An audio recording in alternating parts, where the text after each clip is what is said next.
тэнэг чон. Эртээ урдын цагт нэгэн өлсөж ядарсан чон замаар орон алхаж явжээ.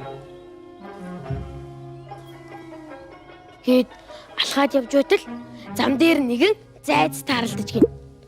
Чон зайцыг хараад маш их баярлаж одоо би чамайг идэндээ аф гэхэд зайц тэгэлгүй ах чон минь та намайг эзэнд оруул тэгээд энд нэг шавар тусан шаргадаг байли дэрэгч ичүүлчтэй сайхан цадаа шүү дээ.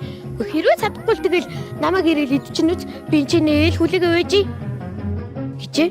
Чон за тэгээ тэр шавар тусан шаргадаг чинь ч сайхан идээд өгөл дөө чи яг наана хүлээгээл байж байгаарэ гэд яваад өгөв.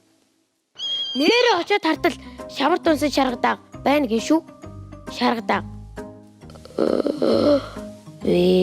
шавар тунсан шаргадагны сүнс нь байна. Чон за би тийм маяглаад байгаарай би чамайг мэдж байгаа шүү. Аф шаргадаг мэддэм үү одоо тэгвэл идэхээс биш дээ.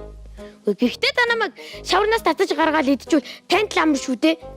Хэ чон ямар ядаргаад юм бэ гэд шаргадагийг шаварнаас нь арайхийн татаж гаргаад за одоо чи цэвэрх болчлаа. Чамайг ч та сайхан идэндээ. Тэгэхэд шаргадаг тэгэлгүй ах чон минь та намайг нэгдэл идэхээс хойш миний шаврыг цэвэрлж яагаад идчихвэл танд л амар шүү дээ. Тэгэхэд чон ямар ядаргаад юм бэ гэд шаврыг нь долоож гарлаа. Одоо чи цэвэрхэн болчлоо. Одоо чамайг ч та сайхан идэндээ.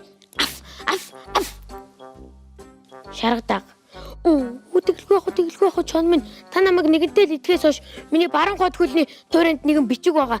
Дэрэгч уншчихвол сайхан цадаа шүү дээ.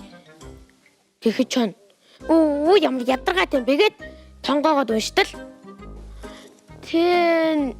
нэг чон түс гээд шаргадаг өлөн чоныг нам өшгөлж унгаагаад цааш явжээ. Хэсэг хугацааны дараа чон сэрээд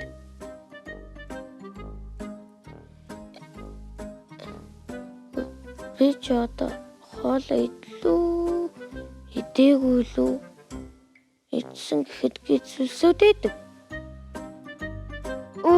Тэнэг толгой замаар явсан зандхар толгой зайцсан туурдсан мангу толгой гэж өөрийгөө хараан зүгсээр цааш явжээ.